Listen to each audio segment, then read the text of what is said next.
Hey guys, welcome back to Cup of Truth. I'm here in hot September now bringing you this video, and it's a little update and insight into some of the stuff that is a theme for this month's Insider Bundle, but also just generally what I feel like God is saying at the moment to me and to those around me. And I just wanted to share a little bit about what is going on. So the theme for this month's Insider Bundle is all about hiddenness. Now, I'm going to be making a really big announcement sometime soon, but not today, about the theme of hiddenness. And it is one that God keeps bringing me back to, and it's one that I definitely have fought against at many times in my life. And I think it's one that God really loves, because it's when we're hidden that we're truly found. And that is definitely my story, my theme, my testimony.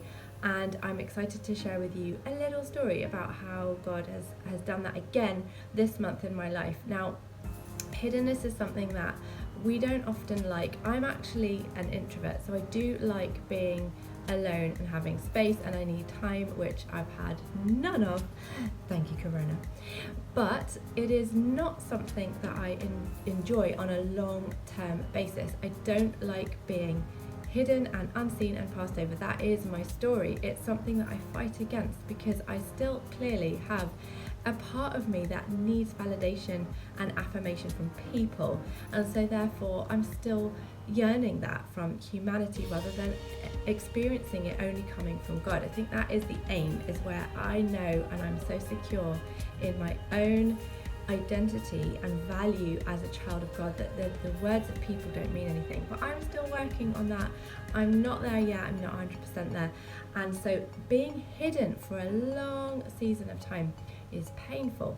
But here's the thing, we're in the season of crazy pandemics in the world, and we've been forced into hiddenness. A lot of us have struggled because we've missed people, we've missed physical contact, we've been alone, or we've missed having space or routine or being able to plan things, and all of these things have thrown us into quite a lot of turmoil.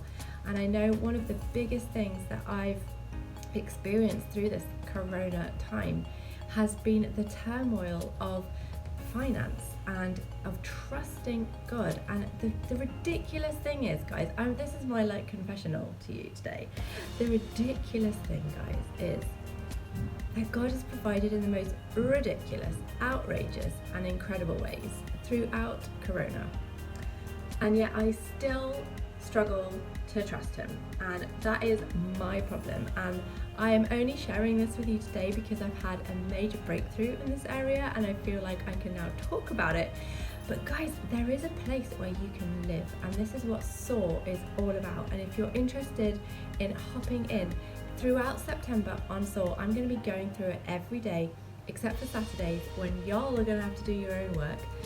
I'm going to go through the devotional every day because it is the devotional of the moment for me. I have never actually done the devotional as my own personal devotional. I wrote it and then kind of off it went, and it is the product of lessons I've learned in my life, but I've never actually sat and used it as a guide for my own quiet time. So I'm going to do that in September, and I'm going to share every day a little bit about what God is saying, because I feel like it's been a season where so much has been outside of our control that possibly a lot of us, myself included, have tried to control more the things that we can control.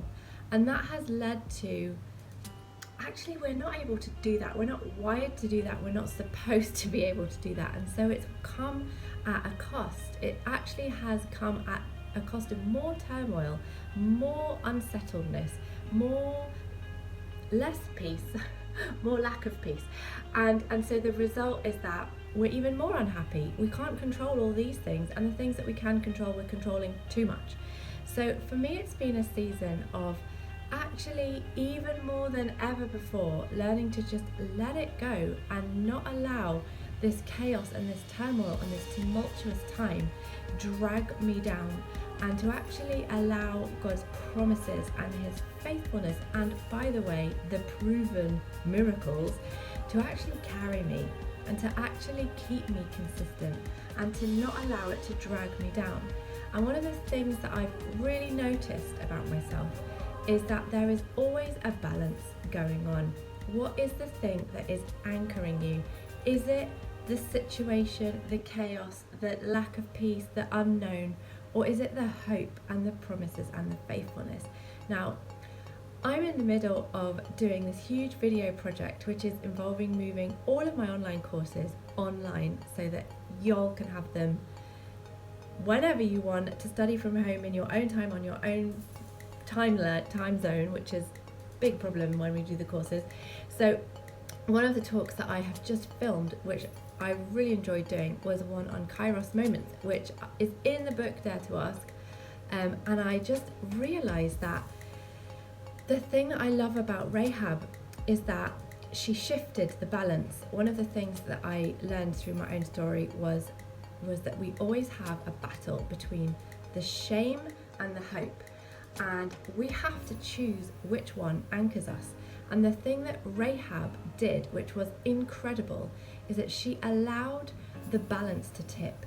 She allowed for the hope of the future to outweigh the shame of the past, and that cut the ties of the anchor of her shame and allowed her to go in a different direction, which her hope dictated, and that allowed a completely new life for her.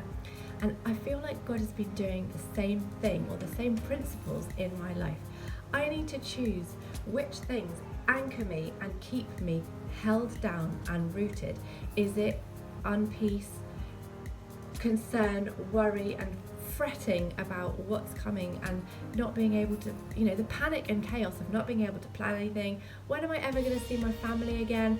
Where's the paycheck coming from? All these things are very real issues, and they're okay to actually have feelings about, but not if they dictate everything. And that's where I was stumbling. I was being anchored by those things, and it was dictating everything. And I feel like in the last few weeks and months, God has really shifted or taught me how to shift this balance so that I actually am dictated to by hope and faithfulness and truth that are in His Word. And that allows for a whole new direction in life. And that's my hope and prayer, and that's my kind of little message for the month. And I really hope that that encourages you and blesses you, because it is a crazy season and it is okay to be affected by it. But I think the key is that we keep coming back to this place where we decide what it is and where the balance is and what outweighs the other, because that will determine what anchors you and what holds you. And for me, it was not a good situation. For several weeks and months, I was just anchored and rooted in all the negativity and all the things that I shouldn't have been. And it was actually evidence of a lack of trust in my life.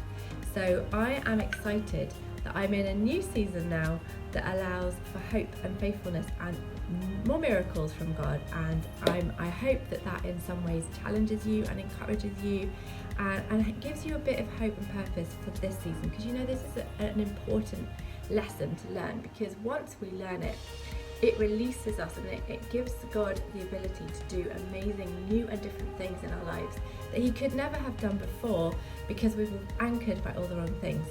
So getting this balance and what outweighs what in our lives is so key for God releasing and opening the floodgates in our lives. So be encouraged, guys, and I will see you next month.